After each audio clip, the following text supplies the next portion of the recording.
Salut à tous, on se retrouve sur une nouvelle émission sur Ludinor. Cette fois je suis accompagné de Benoît. Salut. Waouh. Benoît Purple Brain. Ludinor, hein. C'est marqué dessous. Alors Benoît c'est quelqu'un que je côtoie à Bordeaux normalement et on arrive à se retrouver à Lille. Comme ça tout est possible. Et ouais. Du coup on en profite pour faire une petite émission. C'est beau la vie. C'est beau. Alors il me semble pas que j'ai présenté déjà des jeux de cette gamme, mais tu vas en parler. Ouais. Benoît Forger il s'occupe de Purple Brain, il fait des jeux comme ça, là, des jeux livres. Alors il y en a 4 pour le moment. C'est ça. Et tu as fait 2 autres jeux, non un autre jeu. J'ai fait 2 autres jeux, il y a Shinobi voilà, et Mange-moi si tu peux, qui est dans un plus petit format. Voilà. Ça marche. Je te laisse parler de la gamme du coup, vu que là on est... Alors, la gamme, donc il y a 4 volumes. Le premier c'était Les Trois Petits Cochons qui est sorti en 2013, fin août 2013. Qui est un jeu qui marche plutôt encore très bien. Ton best-seller? Bah, ça va l'être de moins en moins parce que le best-seller là, c'est plutôt le Lièvre à la Tortue là, qui a pris pas mal de. Mais en fait, enfin, je ne vais pas parler des ventes, c'est pas ça, mais ils se sont tenus la bourre à Noël tous les deux. Ce qui est plutôt bon signe parce que les Trois Petits Cochons avaient quand même un an d'arriéré. Et on sait que maintenant, d'avoir des jeux qui s'inscrivent dans la durée, c'est de plus en plus compliqué, quoi. Donc ça, moi, je suis plutôt très satisfait de ces deux jeux-là, quoi. Et des autres aussi. Donc, en fait, l'idée aussi de la gamme, c'est dès qu'il y a un jeu qui sort dans cette gamme, c'est qu'il va faire du ping-pong par rapport aux autres. Il va forcément renvoyer aux autres, quoi. Donc, j'essaie de maintenir par différents moyens cet esprit de gamme, etc. Voilà. Donc, c'est des jeux dans lesquels il y a le thème, c'est soit des contes, soit des fables, avec une mécanique de jeu familiale, enfant-famille. Hein. Il y a Mathieu qui essaye de t'attaquer là, c'est tout. Donc plutôt enfant-famille, pour des durées de jeu qui sont maximum de 30 minutes. Pas au-delà. Hein. Et donc c'est des jeux dans lesquels on lit une fois la règle, on n'a pas besoin d'y retourner logiquement. Et tout ça c'est présenté dans une forme de boîte livre, avec le conte et le jeu à l'intérieur. Voilà. C'est le conte que tu réécris, c'est ça? Oui. Alors, sur Les Trois Petits Cochons et Baba Yaga, j'ai réécrit le conte. Sur le Lièvre à la Tortue, La Cigale et la Fourmi, comme ce sont des fables, j'ai présenté dans le livret la fable d'Ésope, qui est la fable originelle, la fable de La Fontaine et la fable que je réécris pour faire transition avec le jeu. Ok, voilà. Ça marche. Ça marche. Et du coup, on va parler plus de La Cigale et la Fourmi, c'est le dernier en date. Ouais. C'est ça. Est-ce que tu peux m'expliquer la mécanique du jeu? Alors, c'est un jeu de Johan Levé, qui est un peu connu pour un jeu qui s'appelle Myrmes, donc il a déjà un peu sévi dans les fourmis. Mais là, c'est pas de sa faute, c'est moi qui lui ai demandé de faire... C'est un travail de commande, en fait, La Cigale et la Fourmi. Et c'est illustré par Nayad. Tu tâtonnes bien la fourmi continue, c'est ça? Hein? Tu tâtonnes bien la fourmi continue? Ouais, je trouvais que le clin d'œil était rigolo, hein. C'était marrant. Non, je l'ai contacté parce que je voulais un jeu sur cette fable-là, qui soit un jeu de Colette, dans lequel on peut jouer à la fois la cigale et la fourmi. Une sorte de jeu asymétrique en fait. Et à peine un mois plus tard, c'était à Essen, il m'a présenté le premier prototype et la colonne vertébrale était déjà posée. Donc c'est un jeu dans lequel on essaie de récolter des provisions. La fourmi le plateau de jeu entre guillemets qui est représenté par 16 cartes rondes, qui représentent les sols d'une maison humaine, on va dire. La fourmi, elle va dispatcher ses jetons fourmis dans cette maison pour essayer de récupérer des provisions. Et une fois que la fourmi a fait ça, la cigale, son rôle, ça va être d'essayer de deviner quel chemin la fourmi va emprunter pour récupérer ses provisions. Et si elle arrive à le deviner, elle va voler les provisions de la fourmi. Si la fourmi arrive à tromper la cigale, c'est la fourmi qui récolte les provisions. Voilà. Je grossis un peu le truc, mais c'est ça, et c'est surtout un jeu à sensation parce qu'il y a du bluff, il y a la déduction. Voilà, j'ai trouvé le terme, j'allais dire de l'estimation, mais de la déduction. Donc c'est surtout un jeu à sensation en fait.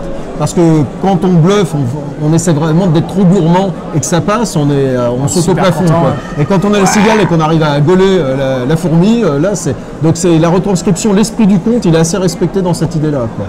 Ça marche, voilà. Et du coup on joue la cigale chacun son tour? Alors en fait il y a la fourmi. Il y a la fourmi et la cigale qui sont les rôles principaux. Donc à 2 joueurs, il n'y a pas de souci, hein, ça tourne normalement. Si la fourmi arrive à récolter durant son tour, le rôle de la fourmi passe au voisin de gauche. Okay. Et le rôle de la cigale tourne tout le temps, dans le sens des aiguilles d'une montre. Ok, donc on joue à 2 tout le temps. Voilà, exactement. En fait, au lieu d'avoir, pendant un tour de jeu, d'avoir un seul joueur qui joue, il y en a 2. Voilà. Et en plus, on a rajouté dans la version, dans le mode hiver, parce qu'il y a deux modes de jeu, il y a le mode automne qui est plus accessible, il y a le mode hiver qui est toujours familial mais qui a un peu plus de profondeur. On a rajouté ce qu'on appelle les fourmis rouges. Et en fait, ce sont deux autres rôles supplémentaires qui ne sont ni la fourmi ni la cigale, mais qui participent également au jeu sans toucher la colonne vertébrale du jeu. En fait, ça permet à ce que tout le monde joue en même temps. Donc après, les gens l'appliquent s'ils veulent. Et puis des ressources supplémentaires, c'est ça? En fait, au lieu d'intervenir directement sur l'aire de jeu, si la fourmi rouge arrive à deviner ce que la fourmi voulait récupérer et que la fourmi arrive à le récupérer, ils prennent une carte dans la pioche directement. Okay. Donc ça n'influe pas sur le déroulement total du jeu. C'est en plus, si tu déduis, tu as un petit bonus. C'est un petit bonus. Ça marche. Voilà. Alors du coup, il y a les trois petits cochons, Baba Yaga, le lièvre et la tortue et la cigale et la fourmi, si je ne me trompe pas, dans l'ordre. Ouais. Et du coup, tu en as un prochain. J'en ai trois prochains. Trois prochains, ok. Parce que le planning pour 2016, il est déjà quasiment établi. Là, fin août, début septembre, il y a le petit chaperon rouge d'Annick Lobé qui sort, qui est un jeu de coopération. Et pas que coopératif, parce qu'il y a, comme d'habitude, il y a deux modes de jeu. Il y a un total coopératif et il y a un jeu dans lequel le loup est joué par un joueur. Donc il y a un petit côté asymétrique aussi. J'aime bien ça, les trucs asymétriques. Il y a une pute dans l'histoire. Ouais, voilà, c'est ça. J'aime bien les jeux de pute, clairement. C'est après qu'on parle de sexe. Ah oui, pardon, c'est vrai. Je suis en avance.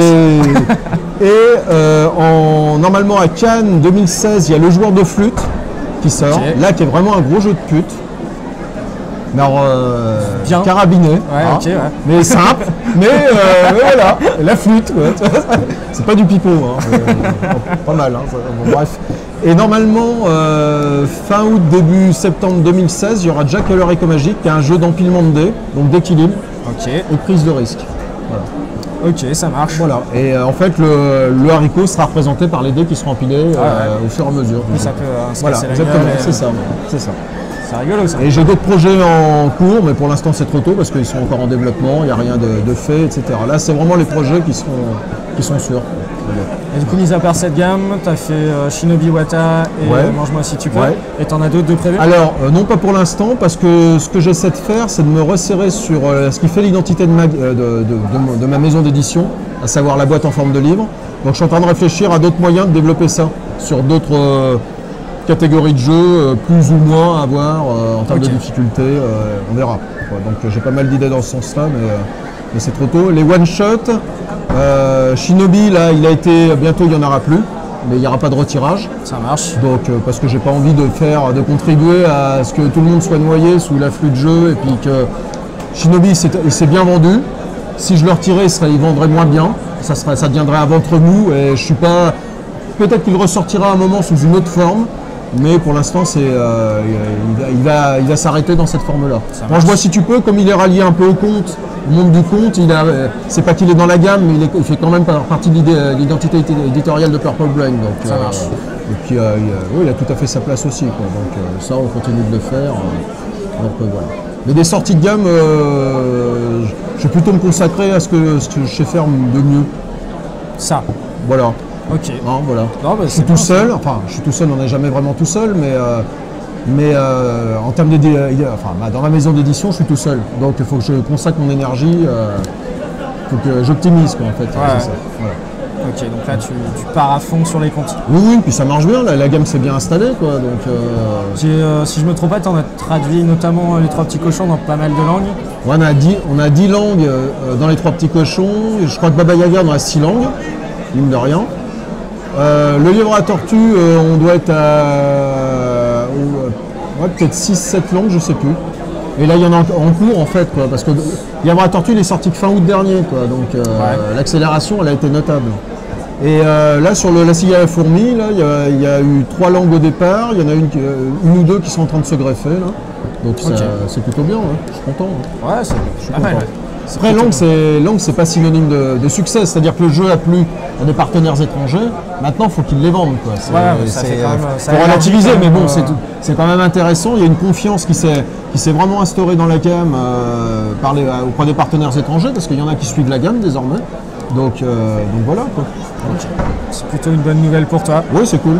Et alors, j'ai juste par curiosité, c'est toi qui choisis les comptes du coup et qui donne aux auteurs et tu leur dis démerdez-vous, ou c'est plutôt eux qui t'apportent des mécaniques et tu les adaptes à un compte? Alors au début c'était ça, c'est-à-dire que j'ai Laurent Pouchin, l'auteur des 3 petits cochons, c'est un pote, et puis il m'a proposé ça d'entre eux.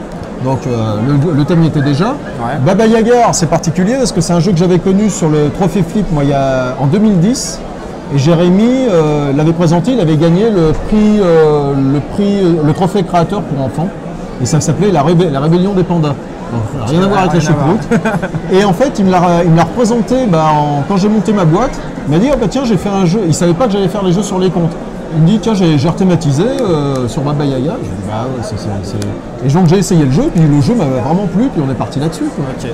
Et ça s'adaptait vraiment bien. Après là, ce que je fais de plus en plus, c'est du travail de commande comme j'ai fait avec Johan. C'est-à-dire qu'il y a un compte dont j'ai une idée de ce que ça pourrait être en termes de jeu. Et j'en parle à des auteurs avec qui j'ai envie de travailler en fait. Ok, d'accord, tout simplement. Et puis parce que ça je l'ai fait pas mal, d'essayer de... C'est pas je regarde pas les protos qui traînent, mais j'ai plus envie de me battre avec d'autres éditeurs, de se tirer la bourre pour avoir tel ou tel proto. C'est-à-dire j'ai envie de travailler dans le calme. Quoi. Ouais, et en fait, ton projet voilà, là c'est la situation idéale pour moi parce que j'ai une gamme qui commence à plaire, hein, je pense. Et ça permet donc de choisir en fait. Ouais, choisir. Mais par contre, j'ai d'autres jeux qui m'ont été proposés avec un thème d'entrée, comme Jack l'Erico Magique. En fait, c'est l'idée que je me faisais du jeu.